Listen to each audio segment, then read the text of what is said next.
मेरा नाम राज और आज हम डिस्कस करेंगे कि एक जहाँ पे सिविल कोर्ट की बात होती है, जहाँ पे रेरा की अथॉरिटी की बात होती है, ट्राइब्यूनल की बात होती है या अपीलेट अथॉरिटी की बात होती है, तो किसकी जजमेंट वहां पे प्रिवेल करेगी, कौन सा मैटर कहाँ पे लेके जा सकते हैं, क्या फ्लैट के टाइटल को लेके या पोजीशन को लेके चीज जो है ये कोऑपरेटिव कोर्ट में डिस्कस होगा, वहां पे मैटर रिजॉल्व होगा या ये मैटर जाएगा रेरा अथॉरिटी के पास में या ये मैटर जाएगा सिविल कोर्ट में। ऐसे मैटर्स को फ्लैट के टाइटल को लेके डिस्प्यूट्स को रिजॉल्व किया जाएगा।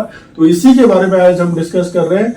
ये मैटर है एक सना हॉस्पिटैलिटी सर्विसेज प्राइवेट लिमिटेड, इन्होंने लिया flat number 1703 green world project में जो बेलापुर में है।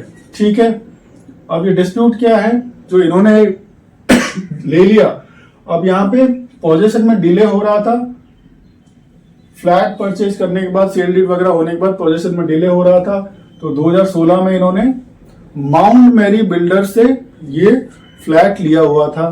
ठीक है, डिले इन पोजीशन होने के बाद अपीलेट ट्राइब्यूनल से इन्होंने ऑर्डर ले लिया, जहां पे प्रमोटर को डायरेक्शन दिया गया कि आप इनको फ्लैट दे दो। ऑलराइट, ठीक है।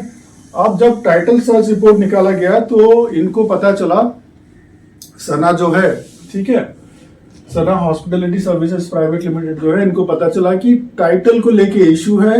ये सेम चीज 2017 में एग्रीमेंट किसके साथ किया गया है, मदन किशन होरो और अदर्स के साथ में भी किया गया है। जब टाइटल सर्च रिपोर्ट के लिए ये गए, जो निकाला गया, तो ये मैटर पता चला और इन लोगों ने जो है, इन लोगों ने कंसिडरेशन दे दिया, होम लोन वगैरह ले लिया और पोजीशन भी ले लिया 2018 में।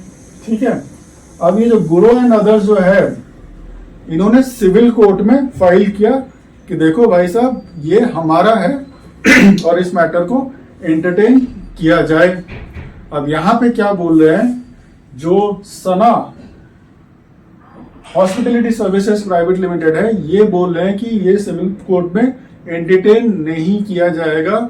ये रेरा के अंदर में ऐसे प्रोविजंस है, ऑथोरिटी है, पावर्स है कि वो इसको एक्सरसाइज कर सकते हैं, तो सिविल कोर्ट में इसको एंटरटेन नहीं किया जाए। तो Sana argued that the section 79 of the RERA barred civil court and dispute being between the allottees के बीच में जो डिस्प्यूट्स हैं। अब अलॉटी ये भी बोल रहा है अपने आप को, कौन, मदन और सदन, और यहाँ पे जो सना है ये भी अपने आप को अलॉटी बोल रहा है। ये 2016 वाला है, ये 2017 वाला है। पोजीशन इसके पास में, किसके पास में, मदन के पास में है। और मदन अभी कहाँ गया है, कोर्ट में गया है, सिविल कोर्ट में गया है। सना क्या बोल रहा है कि नहीं, ये रेरा के अंदर में ही इसको रिजॉल्व करने की ऑथोरिटी है, तो वहां पे इस मैटर को सुना जाए। ठीक है, appellate tribunal execution powers were broad enough to decide the possession rights। ये किसका कहना है, ये कहना है सना का, कि इसको सिविल कोर्ट में एंटरटेन करने की कोई जरूरत नहीं है। अब सेक्शन 79 ऑफ द रेरा क्या बोलता है, no civil court shall have jurisdiction over the matters empowered to be decided by RERA under RERA Act. No court shall grant injunction in pursuance to any power conferred by under this Act। तो यहाँ पे specifically कि ये चीजों को नहीं किया जाएगा, एंटरटेन नहीं किया जाएगा, या यही चीजों को एंटरटेन किया जाएगा, ऐसा स्पेसिफिकली लिखा नहीं हुआ है। अब यहाँ पे हाईकोर्ट जब ये दोनों को सुन लेते हैं, अब गुरु एंड ब्रदर्स का आर्ग्यूमेंट क्या है कि there claim is required declaration of the title. वो पोजीशन की बात नहीं कर रहे, अब उस फ्लैट के लेके किसकी टाइटल एग्जिस्ट करती है, किसके पास में टाइटल होना चाहिए, उनका आर्ग्यूमेंट ये है, ये बात पोजीशन का है ही नहीं। अब जहां पे डिक्लेरेशन ऑफ द टाइटल की बात हो रही है, इस मैटर को सिविल कोर्ट ही सुनेगी। पोजीशन की बात होती तो शायद appellate authority of the RERA या ट्राइब्यूनल उस चीज को सुन नहीं होती, मगर ये टाइटल की बात है तो इसको सिविल कोर्ट ही एंटरटेन करेगी, उन्हीं के पास में पावर्स है। अब जब ये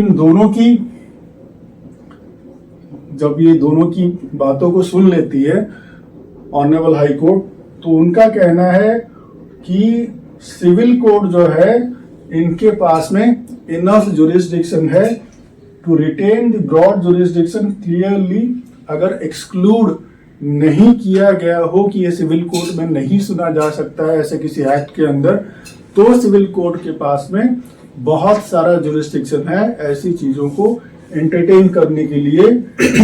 इससे पहले इन्होंने क्या किया था, जब इन्होंने ये जो रिवीजन प्ली जो फाइल किया था सना हॉस्पिटलिटी सर्विसेज प्राइवेट लिमिटेड, इनको इन्होंने डिसमिस कर दिया।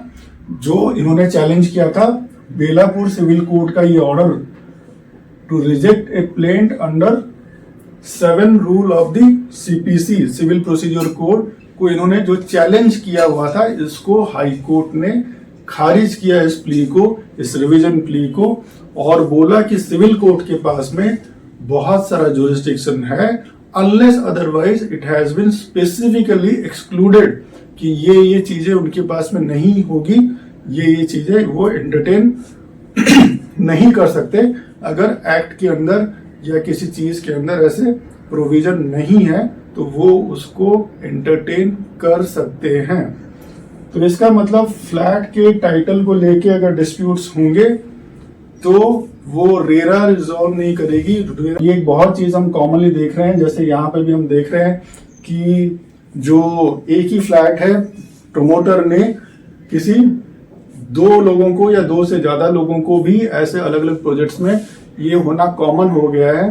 तब जब ये परचेजर ले रहा है तो उसे बहुत सारी सावधानी बरतने की जरूरत है, और खास करके टाइटल रिपोर्ट जो है, टाइटल सर्च रिपोर्ट जो है, ये बहुत ज्यादा इंपॉर्टेंट है। जहां पे प्रमोटर अगर कोई धांधली करता है तो वो पकड़ में आएगा और चीजों को फिर कैसे प्रोसिक्यूशन वगैरह किया जा सकता है और आगे क्या फॉर्मेलिटीज किया जा सकता है वो भी देखा जा सकता है। तो ऐसे ही कोऑपरेटिव हाउसिंग सोसाइटीज के रेरा के अलग अलग प्रोविजंस को जानने के लिए, अलग अलग ऑर्डर्स के प्रोविजंस को जानने के लिए और उसकी बारीकियों को समझने के लिए आप साथ में जुड़े रहिए।